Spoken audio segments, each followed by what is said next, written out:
Akhir riwayat Sultan Salahuddin dan Bani Ayyubi. Setelah wafatnya Sultan Salahuddin, dinasti Ayyubiyah terus mengalami pergolakan. Di bawah pemerintahan Salahuddin Al-Ayyubi 1137 sampai 1193, dinasti Ayyubiyah terus mengalami kemajuan, termasuk dalam bidang militer.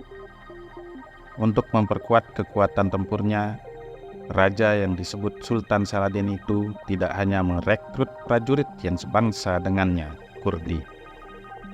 Ada banyak pula suku Barbar, Turki, Arab, dan Nubia yang masuk dalam angkatan perang Ayyubiyah. Di samping itu, Salahuddin juga membangun banyak benteng pertahanan, utamanya di Mesir sebagai pusat kerajaannya. Ia menjalin kerjasama dengan sejumlah penguasa Muslim di kawasan Asia Barat dan Afrika Utara, sebab mereka pada waktu itu menghadapi ancaman yang sama, yakni pasukan salib. Sejak 1099, pasukan Kristen itu dapat mencaplok Yerusalem dan mendirikan sebuah kerajaan Latin di tanah suci umat Islam tersebut. Begitu berhasil mengukuhkan kekuasaannya di seluruh Syam, Suriah dan sekitarnya, Sultan Salahuddin melancarkan gerakan ofensif terhadap kaum Salibis. Tujuannya untuk merebut kembali Yerusalem ke tangan Islam melalui pertempuran Hattin pada 1187. Ia akhirnya sukses membebaskan kiblat pertama umat Nabi Muhammad SAW itu dari penjajahan yang telah berlangsung puluhan tahun. Berbeda dengan sikap barbar pasukan salib saat menduduki Yerusalem 88 tahun silam, pemimpin kelahiran Tikrit, Irak itu tidak sampai membantai musuh, apalagi penduduk setempat yang berlainan agama dengan. Bahkan, nyawa dan harta mereka dijamin keselamatannya. Sikapnya yang bijaksana dan menghormati kemanusiaan itu membuatnya dikagumi kawan maupun lawan. Keberhasilan Salahuddin di lembah Hattin lantas menyulut emosi para pemimpin Kristen Eropa Barat. Mereka mengagitasi orang-orang Nasrani sehingga terbentuklah koalisi pasukan salib yang baru. Gelombang ketiga perang salib pecah antara tahun 1189 dan 1192. Raja Inggris Richard si Hati Singa, Richard the Lionheart, memimpin pasukan Salibis untuk menggempur Akka, kota di pesisir Syam, kini Palestina. Pertahanan Muslimin di kota tersebut dapat dipatahkan. Sekitar 3.000 orang Islam menjadi tawanan, termasuk anak-anak dan perempuan. Mereka semua dibantai atas perintah Raja Richard. Sultan Salahuddin menghadapi gerombolan perusuh itu pada 7 September 1191 di dataran Arsuf. Meskipun telah berusaha sekuat tenaga, pasukan Ayyubiyah harus menerima kekalahan telak. Terpaksa, sang sultan menyuruh prajuritnya yang tersisa untuk mundur teratur. Setelah pertempuran itu, Richard bertahan di Jaffa dan membentengi kota tersebut. Sementara itu, pasukan Salahuddin bergerak ke arah selatan guna memperkuat pertahanan di daerah penghubung Syam dengan Mesir. Hingga Januari 1192, upaya-upaya perundingan terus berlangsung antara kubu Salibis dan Ayyubiyah. Richard dapat menguasai Beit Nuba yang hanya berjarak 20 km dari Yerusalem. Bagaimanapun, Raja Inggris itu enggan melanjutkan ekspedisi hingga ke kota suci tersebut. Salahuddin kemudian menyerang Jaffa, tetapi Richard dapat menahannya agar tidak mendekati benteng kota tersebut. Kedua belah pihak lantas berunding. Disepakatilah bahwa Ayyubiyah mengakui kedaulatan Salibis atas wilayah pantai Palestina antara Shur dan Jaffa. Orang-orang Nasrani yang tak bersenjata juga diperkenankan untuk berziarah ke Yerusalem dengan jaminan perlindungan dari Salahuddin. Sejak itu, perdamaian sempat berlangsung antara Muslim dan Kristen. Namun, sejak Paus Innocentius III naik tahta pada 1198, orang-orang Barat kembali menyerbu Palestina dalam gelombang Perang Salib keempat, 1202 sampai 1204.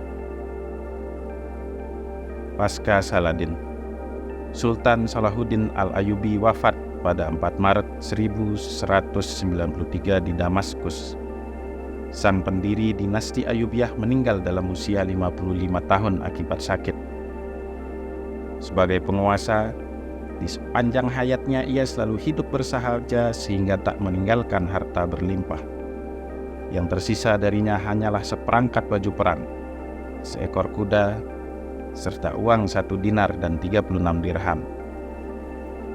Sebelum berpulang ke rahmatullah, pahlawan Islam itu tidak hanya menyibukkan diri dengan memimpin jihad fi sabilillah. Ia juga membangun kesejahteraan rakyatnya dengan berbagai upaya. Misalnya, membangun rumah sakit, sekolah, perguruan tinggi, serta masjid di seluruh daerah kekuasaannya. Tokoh Sunni berdarah Kurdi itu juga membangkitkan perekonomian negeri. Ia mendorong geliat aktivitas perdagangan di kota-kota pesisir Laut Tengah dan Laut Merah yang dikuasainya. Sistem pajak direformasi, begitu pula dengan sistem moneter dan kas negara, Baitul Mal. Tentunya, jasa terbesar Sultan Salahuddin ialah membebaskan Masjid Al-Aqsa. Begitu berhasil mengusir kaum salibis, ia segera memerintahkan pemugaran kota suci itu. Baitul Maqdis dan kubah batu dibersihkannya dari simbol-simbol yang menyalahi tauhid. Kompleks rumah ibadah itu diperluasnya serta memperindahnya dengan berbagai ornamen kaligrafi. Ia juga membuat mimbar yang lantas dikenal sebagai mimbar Saladin di sana. Namun, artefak yang tak ternilai itu akhirnya dijarah dan dibakar seorang Zionis pada 1972. Sampai wafatnya, sang sultan mewariskan pemerintahan yang stabil, kokoh serta berwibawa. Akan tetapi, intrik-intrik politik kemudian terjadi. Sepeninggalan Salahuddin, anak ketiganya, Al-Malik Az-Zahir, berhasil merebut Halab dari pamannya, Al-Malik Al-Adil. Sementara itu, anak kedua Salahuddin, Al-Aziz Utsman, mengonsolidasi kekuatan di Kairo. Adapun anak sulung sang pendiri dinasti Ayyubiyah, Al-Afdal, menguasai Damaskus dan Palestina. Utsman meninggal saat sedang berburu di pinggiran Kairo. Jantung negeri Mesir itu lantas dilanda perebutan kekuasaan antara anaknya Utsman dan Afdal. Yang terakhir itu justru kehilangan kendali atas Damaskus, yang kemudian jatuh ke tangan Al-Adil pada 1201. Sejak saat itu, adik kandung Sultan Saladin tersebut berhasil menyatukan seluruh negeri untuk tunduk kepadanya. Hingga 50 tahun ke depan, anak keturunannya menjadi pewaris de facto dinasti Ayyubiyah. Sesudah era Al-Adil, Al-Kamil Nasruddin Abu Al-Ma'ali Muhammad kemudian memerintah negeri Ayyubiyah. Pada masanya, Perang Salib kelima terjadi antara tahun 1217 dan 1221.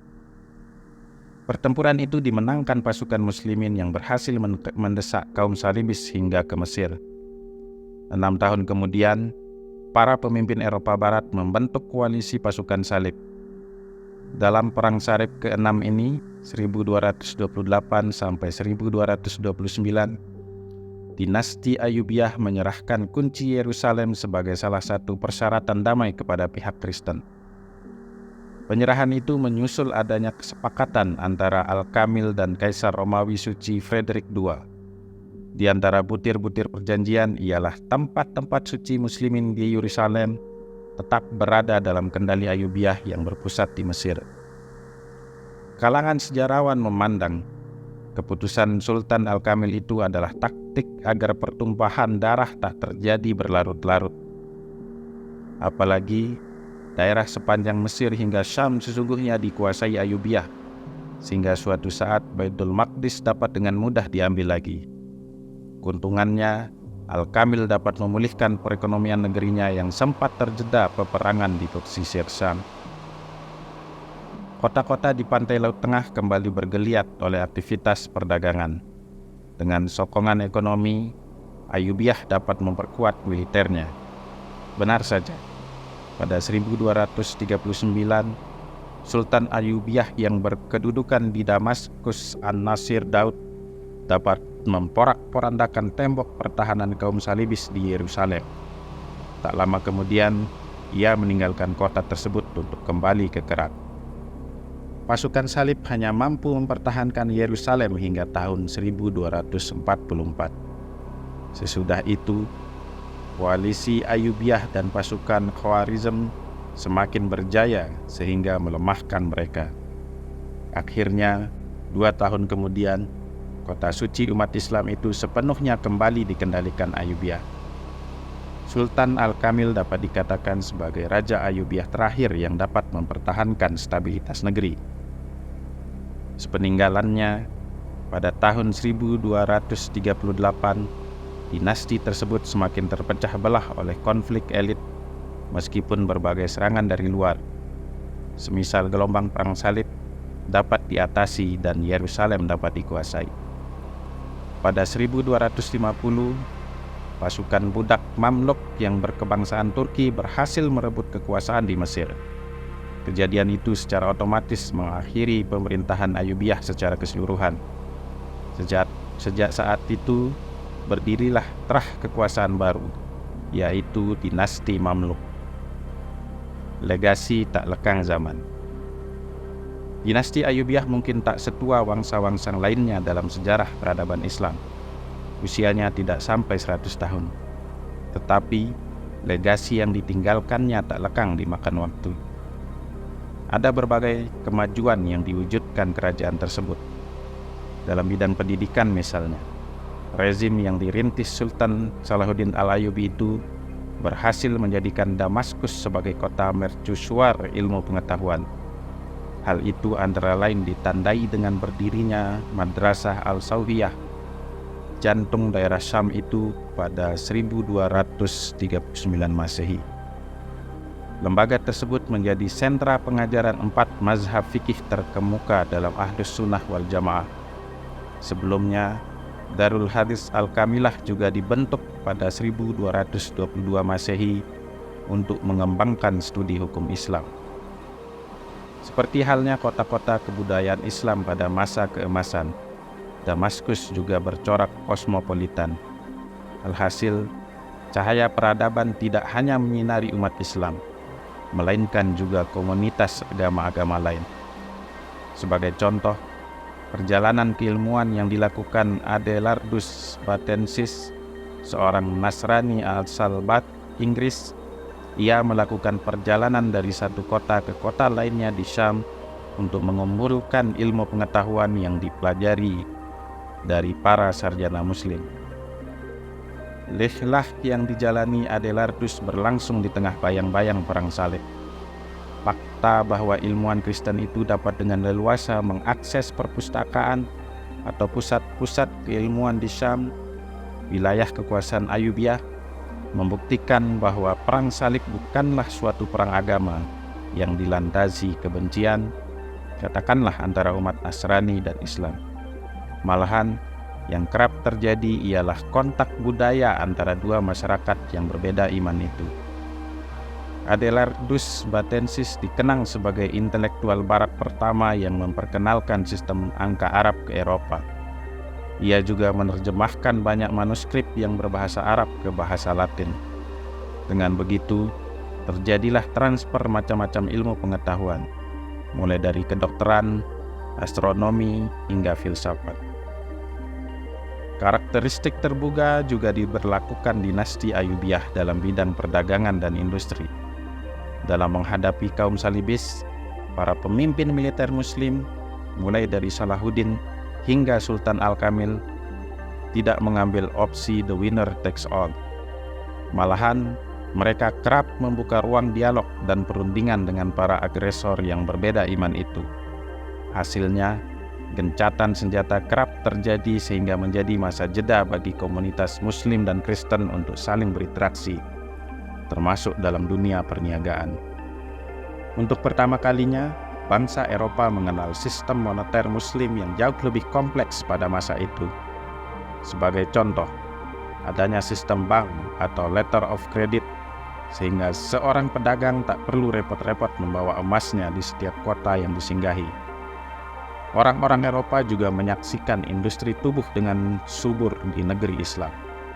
Mereka lantas meniru atau mengadopsi berbagai teknologi yang dirintis Muslimin, semisal teknik pembuatan kertas, kain, karpet, atau kincir air untuk irigasi lahan pertanian. Sejak 1260, Bani Ayyubi dihantam dua kekuatan sekaligus, yakni dinasti Mamluk di Mesir dan serangan bangsa Mongol atas Syam. Mamluk merupakan mantan pasukan budak Ayyubiyah yang akhirnya memberontak dan berhasil merebut kekuasaan. Terkait ancaman Mongol, memang itu sudah terasa sejak pertengahan abad ke-13, bahkan 2 tahun sebelum jatuhnya Syam. Jantung kekhalifahan Abbasiyah di Baghdad telah hancur lebur oleh serbuan bangsa dari Asia Timur itu.